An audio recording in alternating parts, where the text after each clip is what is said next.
Vous avez demandé à Simon et Danick d'avoir du DB Drive sur le dyno. Ils m'en ont laissé une. Aujourd'hui, on met au test une MX 2000.1.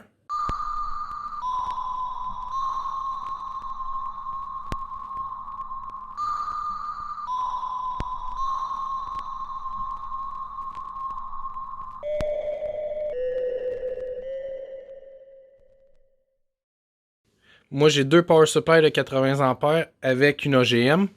Fait que normalement, je devrais pas avoir l'ampérage pour fournir au complet le 2000 watts de l'ampli. Fait que probablement que notre 1 ohm va être biaisé dû au power supply. Dans la boîte, on a un sticker. C'est bien, il nous donne les align keys pour les terminaux, le fil, le base knob. Puis dans le manuel, ici, on a les spécifications. 2000 watts à 1 ohm, 1000 watts à 2 ohms, 500 watts à 4 ohms. Maintenant, si on regarde l'extérieur de l'ampli, d'un côté, on a notre lumière Protect, on a notre connexion pour notre base knob, on a un ajustement pour le base boost, on a juste des inputs pour les RCA, on n'a pas de section output, on a un gain, un low pass, on a la chance d'avoir un subsonic, puis de l'autre côté, on a pour notre power supply des inputs de 1.0, notre remote au milieu, puis on a des outputs 8 gauge pour nos subs. En dessous, on a des prises de ventilation avec 6 vis Phillips qui tiennent le couvert. Maintenant, à l'intérieur de l'ampli, on a 6 condensateurs de filtre qui sont des 2200 microfarads 25 volts à 105 degrés Celsius. Si on regarde pour nos condensateurs de rail, on a des 4700 microfarads 100 volts 105 degrés Celsius aussi.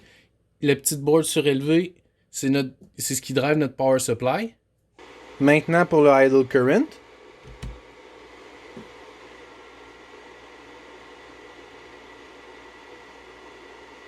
On va dire qu'on a pour 1.7 d'idle current.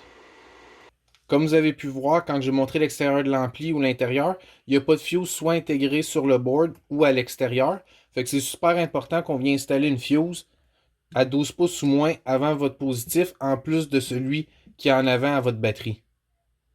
L'ampli est prêt à être clampé. Laissez-moi savoir en bas dans les commentaires si vous pensez que les ratings vont être overrated ou vont être underrated.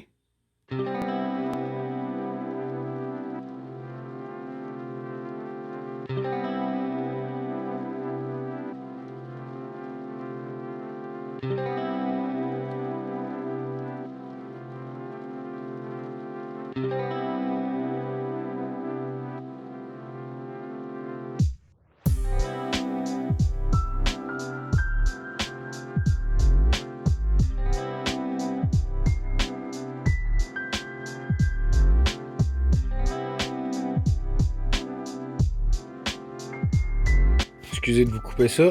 Je m'en vais pour faire le test 1 ohm. Je sais pas si je vais avoir assez de power supply pour le faire. S'il y en a des sceptiques, ici on a 40 Hz 1 ohm.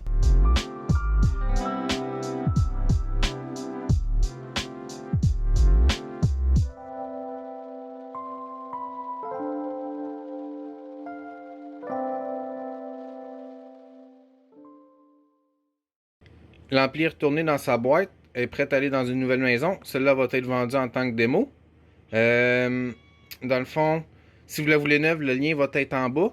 Vous pouvez utiliser le code KevinD comme d'habitude sur le site internet pour avoir 10% off. Une petite chose que je voudrais rajouter, je vais mettre le calcul mathématique en bas ici.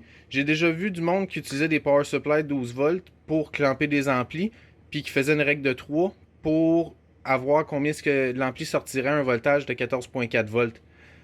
Fait que si vous avez aimé, donnez un gros thumbs up. Si vous avez des suggestions pour d'autres amplis, laissez-nous le savoir dans les commentaires en bas. Puis, je vous laisse sur du flex de sub.